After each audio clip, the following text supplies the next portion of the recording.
And joining us this morning are two Valley residents who were both in Guatemala when the volcano erupted. Kelsey Lowe and Jake Watson are working to help raise money for the victims. Thanks for joining us this morning. Thank you for having us. Tell us a little bit about what you guys are doing. Actually, first off, tell us about Guatemala. You guys have just gotten back, right? Yeah, just got back. I got back Sunday morning.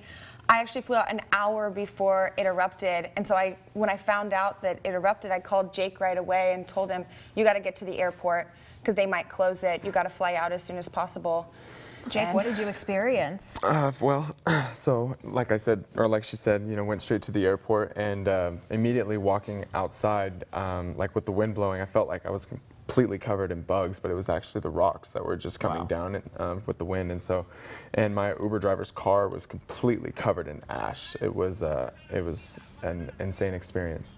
And then going into Guatemala City, and so we spent the entire day there where cars, it was just chaos.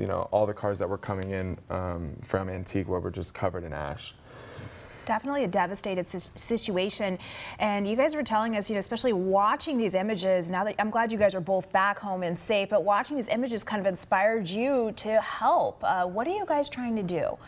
So it's actually relief efforts that are happening in Antigua. I have a close friend, Chelsea Glass, and she has a travel company. She's from California, and she brings people to Guatemala. So that's like her hometown.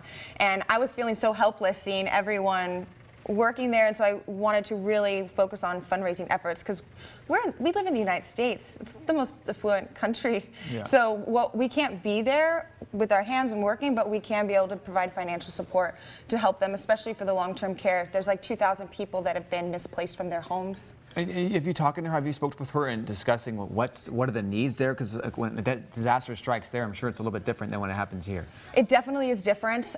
In the beginning, the hardest thing was the equipment for the firefighters to rescue. They purchased like around 300 boots because people's boots were melting when they were trying to get in there to rescue people, especially within that first 2 days.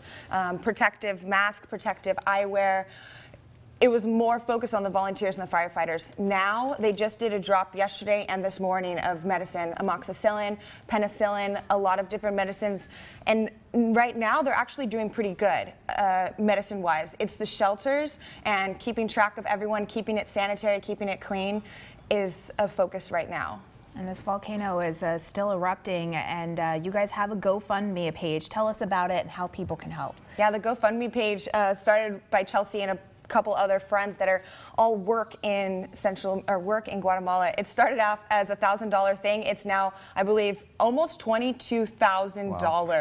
It is all these different people that are coming together, and so a lot of this money is being put aside for long-term care because that's when the real work is going to start. When, yeah, there's going to be times where this is not on the news anymore, but the people there still don't have their homes. A lot of the people that evacuated were farmers, and so you guys have seen the land. It's completely covered with ash and the pyrastic plasma, and it's not able to be farmed there anymore. So these people need help rehabilitating back into society. And real quick, one last question. Kelsey and Jake, you guys are both from Visalia. What were you guys doing in Guatemala in the first place? So we were vacationing. We were exploring. Mm-hmm. Would you go back again? Of course. Yes, definitely. And so I want to stress that Guatemala is an amazing, beautiful place to visit. Love the culture. It is. The culture is colorful. This natural disaster of the volcano erupting is something that is horrible and it's sad, but don't let that distract you from still wanting to visit one day. Wow. We're happy you're here safe, and thank you for sharing these stories with us. A lot of people here don't know exactly what's going on there, what it's like, so we appreciate you both stopping by. Thank you. I appreciate you guys having us.